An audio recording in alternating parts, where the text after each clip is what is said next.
या कोई भी खिलाड़ी जो मौजूद है उसकी तनख्वाहें जो हैं वो 45 लाख रुपया पर। शादाब खान भी शामिल हैं और कैटेगरी बी में जो खिलाड़ी शामिल हैं उनकी जो तनख्वाहें हैं वो 30 लाख रुपए हैं। अस्सलाम वालेकुम नाज़रीन, गुज़िश्ता रोज़ इंडिया से बदतरीन शिकस्त खाने वाली पाकिस्तानी टीम के खिलाड़ियों की मरात क्या हैं वो इस वीडियो में आपको बताएंगे और आप यकीनन जान के हैरान हो जाएंगे। नाज़रीन, पीसीबी की तरफ से हालिया जो है वो गुज़िश्ता कुछ अर्सा पहले ही कॉन्ट्रैक्ट्स अपडेट किए गए हैं और जो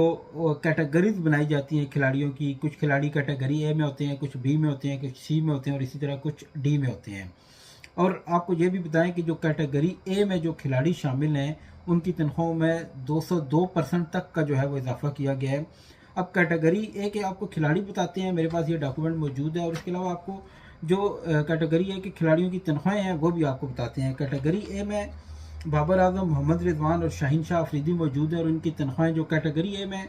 ये या कोई भी खिलाड़ी जो मौजूद है उसकी तनख्वाहें जो हैं वो 45 लाख रुपया पर माह। इसके अलावा हर मैच का जो है वो फीस अलग दी जाती है और हर मैच का जो अवार्ड है वो अलग से होता है। अब कैटेगरी बी में जो है वो नसीम शाह, हारिस रऊफ़ और फ़खर जमान और शादाब खान भी शामिल हैं और कैटेगरी बी में जो खिलाड़ी शामिल हैं उनकी जो तनख्वाहें हैं वो 30 लाख रुपए हैं। 30 लाख माहाना मरात। बाकी जो है वो अलग से फ़ीस जो होती है पर मैच की वो अलग से दी जाती है और उसके अलावा पर मैच का अवार्ड जो है वो अलग से होता है। कैटेगरी सी और डी में जो खिलाड़ी शामिल होंगे उनकी तनख्वाहें जो हैं वो 15 लाख कैटेगरी सी और कैटेगरी डी वाले जो खिलाड़ी हैं उनकी तनख्वाहें 7 लाख रुपए होंगी। अब आप अंदाज़ा लगाएं कि पाकिस्तान में 45 लाख रुपया तनख्वाह लेने वाला एक खिलाड़ी जो है वो उसकी कारकर्दगी आपके सामने आपने देखी है। इस टीम की कारकर्दगी कि आप 45 लाख, 30 लाख, 15 लाख, 7 लाख रुपए तनख्वाहें दे रहे हैं। इसके अलावा जब किसी भी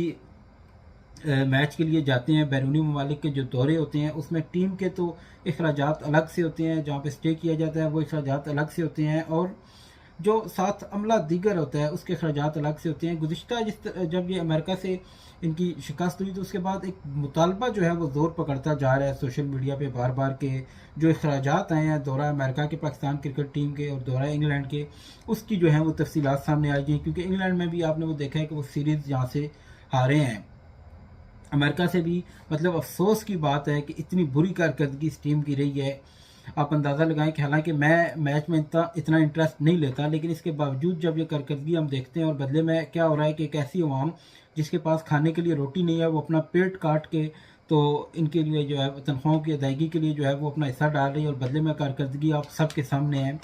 और 120 रन का जो हदफ है वो कोई इतना बड़ा हदफ नहीं था, ये एक जीता हुआ मैच था। जब ये इंडिया ने अपनी बैटिंग ख़त्म की तो जितने भी क्रिकेट के तजिया करने वाले जो लोग थे वो यही कह रहे थे कि पाकिस्तान के लिए इस टारगेट को जो है वो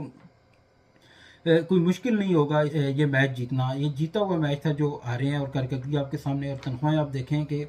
एक जो खिलाड़ी है उसकी 45 लाख, बाकी जो अखराजात हैं, बाकी जो इन्हें मराद दी जाती हैं वो अलग से हैं। अब सवाल ये है, मैं ये सवाल छोड़ के मैं वीडियो ख़त्म कर रहा हूँ कि पाकिस्तान जहाँ पे एक क्लर्क भर्ती करने के लिए एक रिक्रूटमेंट का इतना सख्त अमल होता है और ये देखा जाता है कि क्या ये इस चीज़ का अहल भी है या नहीं। ये पाकिस्तान में नहीं, ये पूरी दुनिया में यही होता है।